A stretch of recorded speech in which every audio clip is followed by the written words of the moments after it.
Welcome to the second season of Trophy Moments and a Few Firsts with me, Keith Baldwin. Sponsored by Spikes Trophies, where you can reach Spikes at gospikes.com or one of the 3 locations in the Delaware Valley. Today, my special guest is Glenn Hurricane Schwartz, the iconic weatherman, or should I say chief meteorologist at NBC Channel 10 for 42 years? Yeah. 42 years. And I met Glenn at a National Speakers Association dinner, and we were talking, and his stories just fascinated me, so I had to ask him onto the program. So Glenn, welcome to Trophy Firsts. Thank you very much for inviting me. So there's so many questions, and you had so many great stories. First and foremost, everybody knows you for your bow tie. Right. So tell us how that became to be. Well, I never wore bow ties. I started on TV in 1979. Was kind of recruited into TV. It's another story in itself. But from 1979 to 1995, I was on TV and just wore regular ties.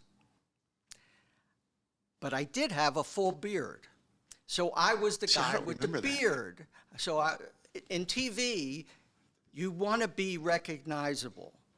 Like the 2 questions they ask: do you know who this person is, number 1, and number 2, is he or she one of your favorites?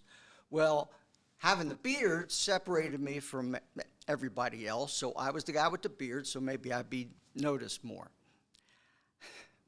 Well, I grew the beard to look older. When I was working at the National Hurricane Center, I was 24. I looked like I was 16. So I got tired of that. I grew the beard to look older. Now, when I get into my 40s, I don't need to look older anymore for television. Right. You're trying to look younger, not older. So the beard was already off by then. And then I was just another guy. And then I get this offer to come up to Philadelphia. And so where were you prior to that? I was in a lot of places. So I started my career in 72 at AccuWeather, went to the National Hurricane Center in Miami, National Weather Service in Atlanta. That's where I was discovered and went into TV there, to Cincinnati, back to Atlanta at the Weather Channel, New York City, Raleigh, North Carolina, Fort Myers, Florida, West Palm Beach, Florida, and then Philly. Okay. It took me 23 years to get back home. That's a journey. I was journey. born and raised here, but it took me 23 years.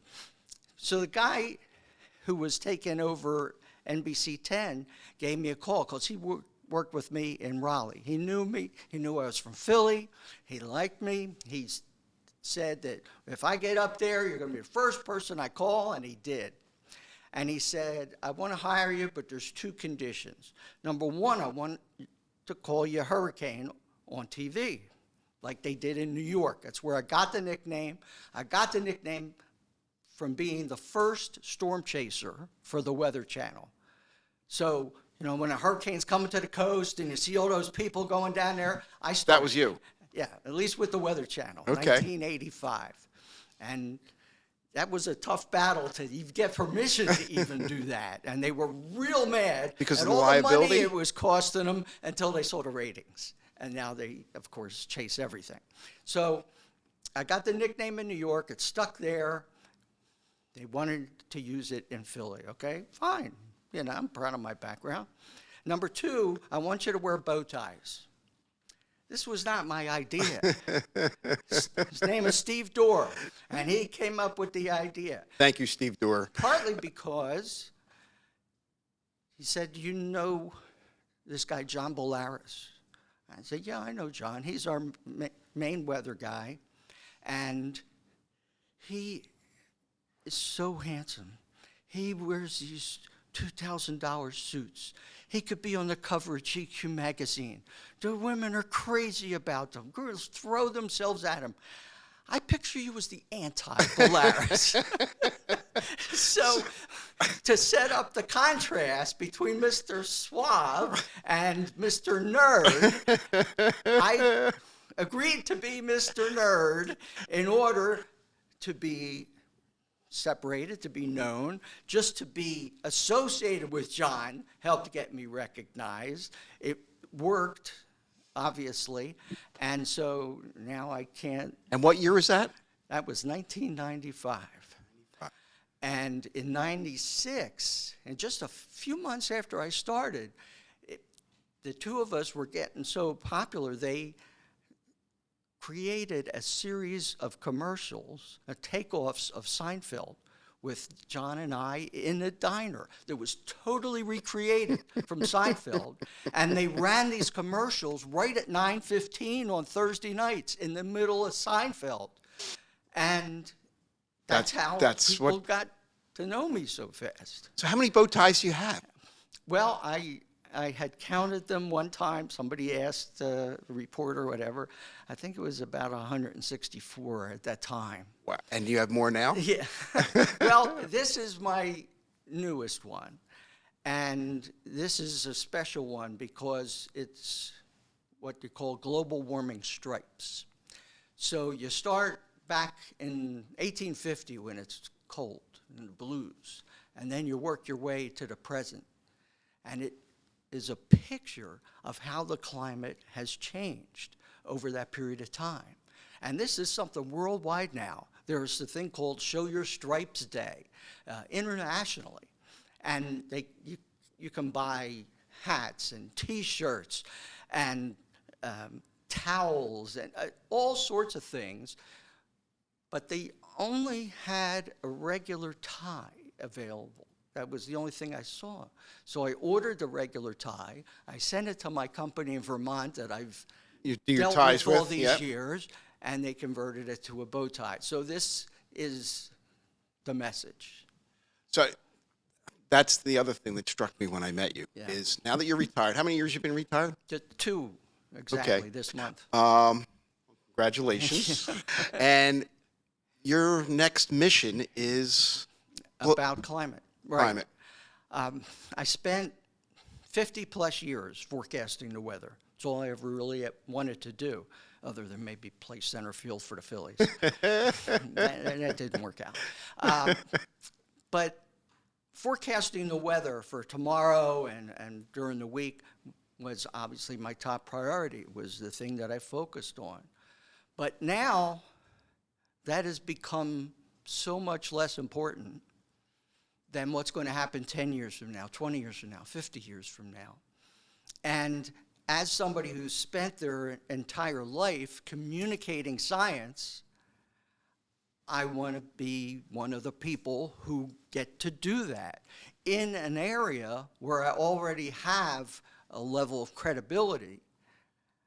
And so people who've watched over the years, they know I'm not some kind of crackpot. Right. I'm not an alarmist of any sort.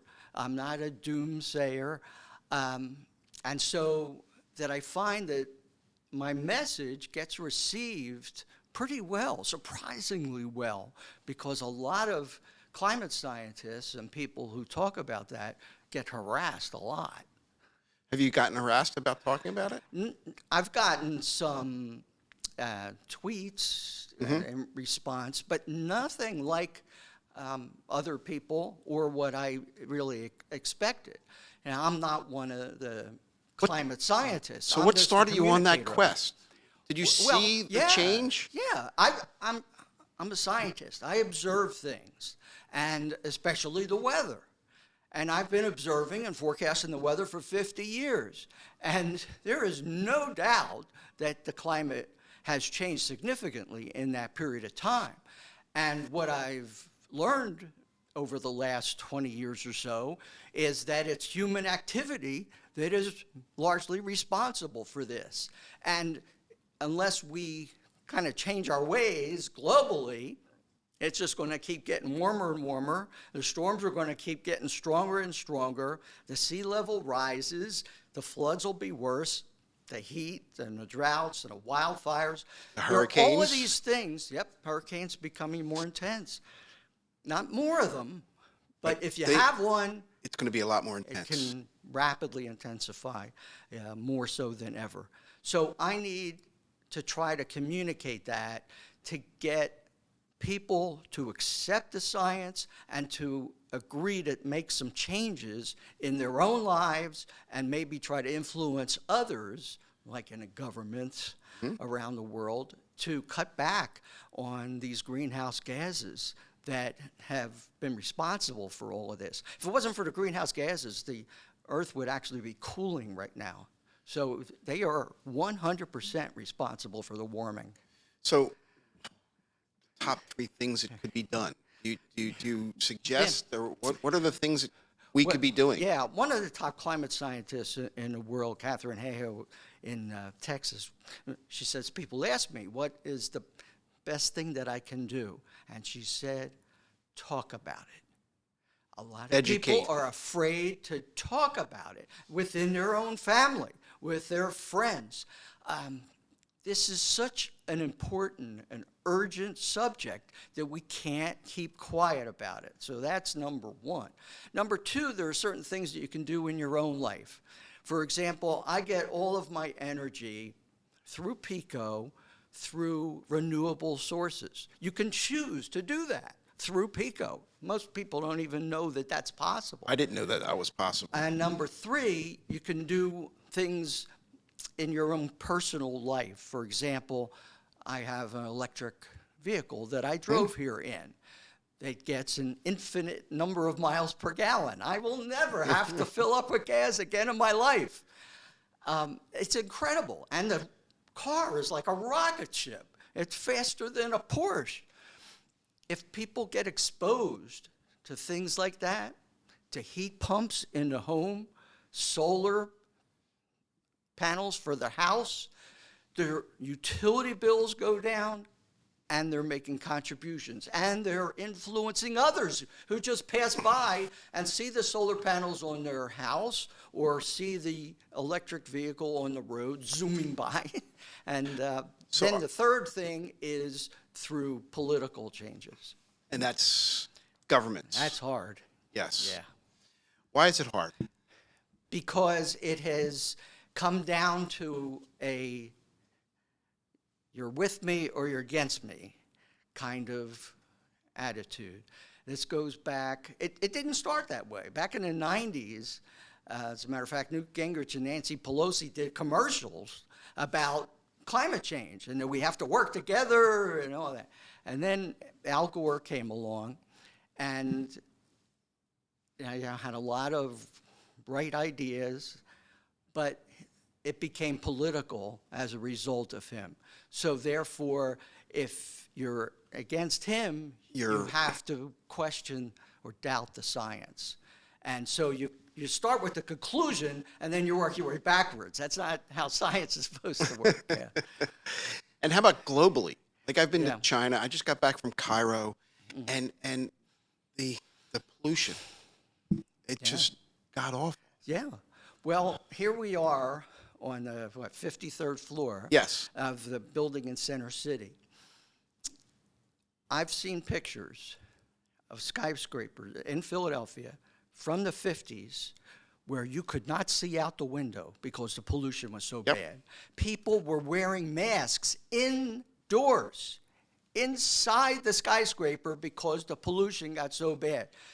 It just shows how it is possible to fix it. You can. The Schuylkill was a dead river. Well, in Cleveland, the river was on fire. And they worked on that. They've worked on the ozone hole. They saw a problem, and they dealt with it. This is a much bigger problem, and there are much stronger forces opposing it.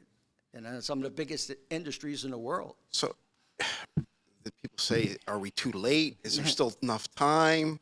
Well, we're too late to necessarily, let's say, stop the sea level rise and warming like that. But it certainly seems possible to slow it down dramatically and eventually give us time, level it off. Right. So one of my sayings is, every 1/10 of a degree of warming that we prevent is a victory. All right? We can't give up. We don't have a choice. There is no planet B. And the idea of being able to fix the climate is, in a lot of our eyes, people who look at this subject in detail, think that it's a terrible idea and not practical, and it just gets in the way of what needs to be done, which is reducing the greenhouse gases. And that's why you joined the National Speakers Association, Right. to start to get out there and communicate this message. Right. That's your goal? That's my goal, to communicate to as many people as possible. I have a website. I do What's the website? blogs, thehurricaneschwartz.com. Go ahead, say that Okay? one more time for the Small- audience. All one word, thehurricaneschwartz.com. And my email is at @thehurricaneschwartz. I do stuff on Twitter. I have some YouTube videos, but I'm a small timer in this field. My reach is mostly regional. People in San Francisco have no idea who I am or know about any kind of credibility I might have as a communicator in this. But I want to do what I you can. do. Yeah. So I'm going to shift a little to go to our topic, trophy moments. So you've had a long, distinguished career. Yeah. What was the trophy moment of your career or your life? Well, And what effect did it have on you? the most important thing that happened, like career-wise, was getting put on TV. I never applied to get into TV. I wanted to forecast the weather, and I did, and I had a nice career going with the government. And I was on the air one day in Atlanta, 1979, and a hurricane was approaching the coast, and the local station sent a camera crew out to the Weather Service, and I was kind of the spokesman. And I was at the top of the news to talk about this hurricane. And the next day, the news director of that station called up, asked if I was interested in a career in TV. Did you ever give it a second thought? No, because I was young and single. Okay. And I was thinking, if I don't give it a try now, I'll always wonder. You know, I've always liked to be a performer. I didn't think I would be able to do it because I interned when I was at Penn State, major in meteorology at Channel 6 with the great late Jim O'Brien. And I made the forecast for him and kind of told him what to say, and then he would translate it into his own crazy language. But this guy had the looks of a movie star. He had Personality. an incredible voice, the quickest wit.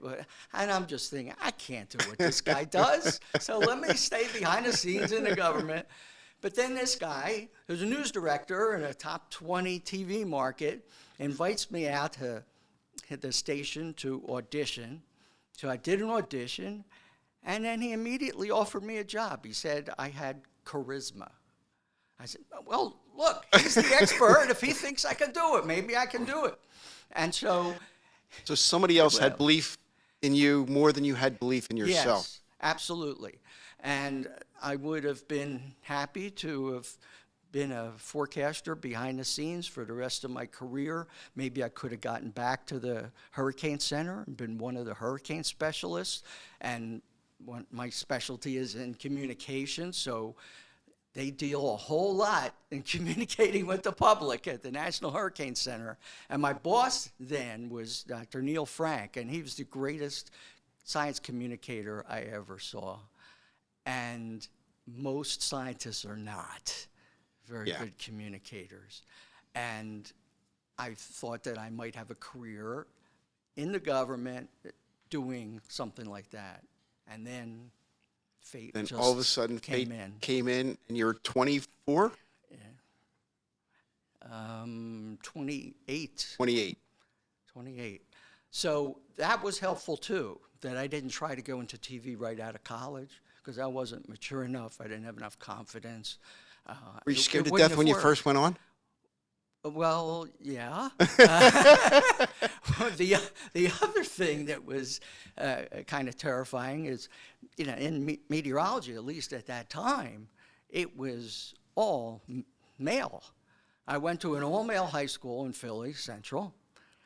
I didn't know you went to Central. Yeah, my 227. And the head of AccuWeather went to Central. The vice president of AccuWeather went to Central. No coincidence. And then at Penn State, in the meteorology department, that's almost all men. Then I go to AccuWeather, and it's all male. I go to the National Hurricane Center, and every forecaster is male. I go to the Weather Service in Atlanta, everybody is male. I never got to work with any women. And then I go into TV, and sitting next to me, and you may recognize the name, I'm sure some people do, Deborah Norville. Sure. Yeah, from Inside Edition. The Inside Edition, sure. Well, she was just starting off in TV as an anchor and sitting right next to me. And I'm at the desk there, and I have to look at her and then think about the weather. And I was thinking, my God, I never seen anybody like this, let alone talk to them. So she was a little intimidating, too, just to sit next to her. And the other people, obviously, who had experience in TV, Atlanta's not the place where most people would start, especially back then. And so I felt a little bit overwhelmed. But I started doing science reporting for the station also, and you were felt comfortable much with more science. comfortable doing that. Yeah. Again, as a communicator and making stuff funny, for example, or making it understandable. I did the first TV story on AIDS. Really? We had a tip from the Center for Disease Control in Atlanta, and our chief photographer got this tip. And they asked me to do a story on it, go down to the CDC, and the title of the story on the board was Gay Cancer. It didn't have a name back then. And so I ended up doing stories on that and trying to explain it in understandable ways. I also did stories that had a big impact on acupuncture, that people said that like they'd been in pain for the last 30 years, and now they went and did it because I inspired them, and now they're not in pain anymore. I mean, those are the greatest kind of rewards that you can get. Do you still have some, like back then we didn't have the internet, so people actually wrote you probably a note. Do you have notes from those things? People thanking you? I have, there are some from back from Atlanta, but I have a stack like this of emails when I was at Channel 10 decades later, and I ended up with open heart surgery, a double bypass. I could have been hours away from dropping dead. It's 99% blockage of my main artery. Okay, it's called the Widowmaker. Yep. And I got the surgery. They came in and did a story on me, and I talked about, especially with men, that we have to deal with our symptoms. If you have it, did you feel it? You don't blow. Did you know it? Well, I was a little bit out of breath that weekend. Like 2 weeks before, I'm playing racquetball full out. I'm sprinting up 2 flights of stairs 2 weeks before that, before I'm ready to drop dead. And so I talked about that, and I think about 7 people wrote in and said that I saved their lives because they believed me. Mm-hmm. Again, that I had established a certain amount of credibility so that when I said how important it is to see the doctor if you have symptoms, especially with us men, we get stubborn, just indigestion or something.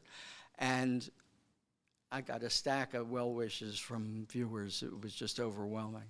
So last thing is firsts. Firsts.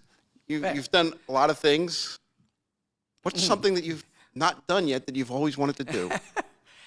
Well,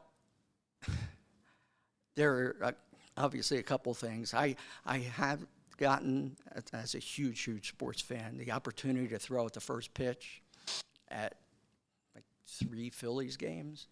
I had the Did you reach the home plate? Yes, I did. it was a little high and outside. But It's all right. You got it there. I called it a brushback pitch. And then got to ring the bell at Sixers game, which was a thrill of a lifetime. But I haven't gotten to do anything with the Eagles, so that would be. But you did. You showed me before this. Yeah. You got a signed ball from the Eagles. Tell me that story. Yeah. So I'm working at Channel 10, and one day the Super Bowl happens on a Sunday, and on Monday the boss came into the office and he said, "Look, the vice president of the Eagles wants to talk to you. The parade's supposed to be on Wednesday, and they're concerned about rain, and he wants you to call him at home." And I looked at the weather, and Wednesday it was just going to be a disaster. I mean, raining the whole time, cold rain, wind, miserable. It was going to be, like I said, a disaster. And so when I called the guy, Ari Reutman, at home, I was pleading with him, "You've got to postpone this parade. You can't do it, or you're going to regret it, and everybody involved is going to regret it." He said, "But we got players that got plane tickets to go back home on Thursday. We got hotels that we got to deal with. There's so much pressure to do it on Wednesday." I thought, please, like, if you've watched me for nearly 20 years, okay, you know that I don't intentionally exaggerate anything. I try not to hype storms, so that when I do tell you to go to the basement because the tornado's coming, you do it. And so they postponed the parade. We have you to thank for the unbelievable Super Bowl parade.